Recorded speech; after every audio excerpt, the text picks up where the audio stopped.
All right, gentlemen, strap in. What if I told you that the reason your attempts to connect often backfire isn't about you being a bad person, but about a fundamental compatibility error in how you're processing the situation? It's like trying to run a cutting-edge app on an outdated operating system. The result? A system crash, right in your hands.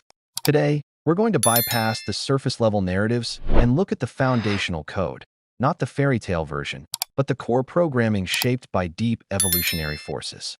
Once you see it, you can't unsee it. Your entire history of interactions will snap into a new, startling clarity. Let's start with the core truth. Minds are wired for different primary objectives. For vast stretches of human history, the core drives were different. One was optimized for solving external problems, building, and protecting. The other was optimized for securing resources, navigating complex social hierarchies, and ensuring survival in a vulnerable state. This isn't about value judgments. It's about understanding the root of the disconnect. Ignoring this is like playing chess without knowing how the pieces move. I hear it all the time. I gave her everything she asked for, and then she left. Listen closely. She left precisely because you gave her everything. You became a solved puzzle. The mission was over. The need for a dynamic challenge evaporated. Think about conflict resolution. Studies on brain activity show that during arguments, one brain lights up in problem-solving centers. The other shows a fireworks display in emotional and memory centers.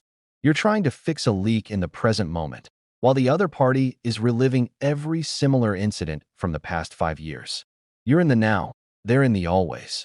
To decode this, simplify it. Consider that the underlying assessment often revolves around four unconscious questions. 1.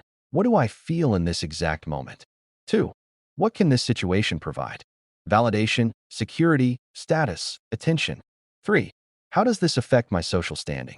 Comparison is an inescapable background process. 4. Are there preferable alternatives available? This isn't about malice. It's a constant, background calculation of security and value. The concept of loyalty is also processed differently. For many men, loyalty is a standing commitment, a vow. For the female mind, loyalty is often viewed as the ongoing, daily re-earning of that commitment. Complacency can be perceived as neglect. Your stability can be misinterpreted as a lack of competitive drive. This explains the classic paradox. Someone leaves a partner for being emotionally distant, only to later leave a new, attentive partner for being too clingy. It's rarely about a fixed amount of attention. It's about the perception of earning and valuing that attention. The thrill is in the conquest, not the occupation. The social matrix is everything. An individual doesn't just evaluate, am I happy? They evaluate, am I happier than my peers? The reference point isn't a fixed standard. It's a moving target set by social circles and, now catastrophically, by curated online highlights. This creates an impossible competition against phantoms. The testing protocol. Many conflicts are not about the stated problem. They are stress tests for frame, resolve, and strength of character. When a demand is made, sometimes the test is to see if you have the integrity to say no and hold your ground. Folding exactly to the demand can be the very failure condition. For example, a man, told he was too closed off, shared his deepest fears and vulnerabilities. Shortly after, his partner's attraction faded. Why? The test wasn't for the information, it was for the strength of the walls. Once they crumbled easily, the perceived fortress was gone. The test was for structural integrity, not transparency. The resource and security check. Biologically, there's a hardwired protocol to constantly ping for resource and security stability. In the modern world, this doesn't just mean physical resources.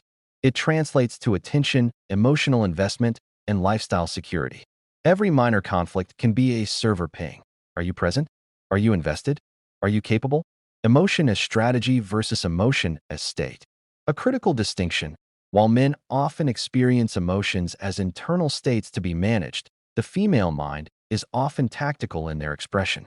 Tears, anger, or sadness can be tools of communication and pressure testing, not just involuntary reactions. You see a problem to solve, they are using a tool to navigate. Selective equality. The drive is often for optimization, not pure equality.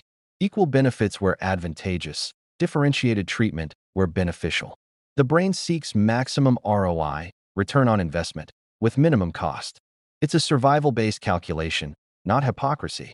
Communication as social navigation. When venting to friends, it's often less about seeking solutions and more about solidifying a social narrative, gathering alliance, and affirming status. It's a ritual of bonding through shared perspective, not a troubleshooting session. Hypergamy and the moving target. There is an innate drive to seek the best available option. The cruel twist is that available and best are constantly redefined by social comparison. You are not just competing with real men, but with an idealized composite built from every success story she encounters. The box system. People often categorize partners into distinct boxes: the exciting challenge, alpha; the reliable provider, beta; and the invisible. Transitioning between these boxes is exceptionally difficult. How you begin often defines how you are permanently perceived. The final, uncomfortable revelation. In the dynamics of relationships, one energy often builds and structures, while the other energy tests and consumes that structure. One creates the fortress, the other stress tests its walls for weaknesses. When the structure collapses from excessive testing, the instinct isn't always to rebuild it, but to seek a stronger, existing one. The modern social and dating landscape has taken this ancient software and run it on the supercomputer of social media and endless choice, creating chaotic, often destructive outcomes. A small percentage of men receive a disproportionate amount of attention, while many functionally invisible men are asking, "What are the rules?" Now, you have a new lens. You can see the tests for what they are. You can see the social calculations. The choice is yours. You can learn to navigate this landscape with awareness, holding your frame and understanding the game being played. Or you can choose not to play at all. But you cannot change the core programming of others. It is the work of deep evolution. Your logic, honor, and directness are not wrong. They are simply part of a different operating system. Compatibility requires understanding the difference, not hoping the other system will suddenly reboot to match yours. This is heavy stuff. What's your take? Does this framework explain past experiences, or is it too reductionist? Debate this in the comments below. If you're getting value from this raw breakdown, your support fuels this channel. Smash that like button. It tells the algorithm this truth is valuable. Want more unfiltered analysis?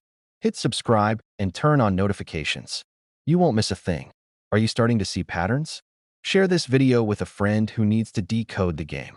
The journey to understanding is better with allies. This is the reality. You can walk away, or you can see clearly and choose your path with eyes wide open. For those who choose to see, welcome. This channel is for you. Subscribe, like, comment, share.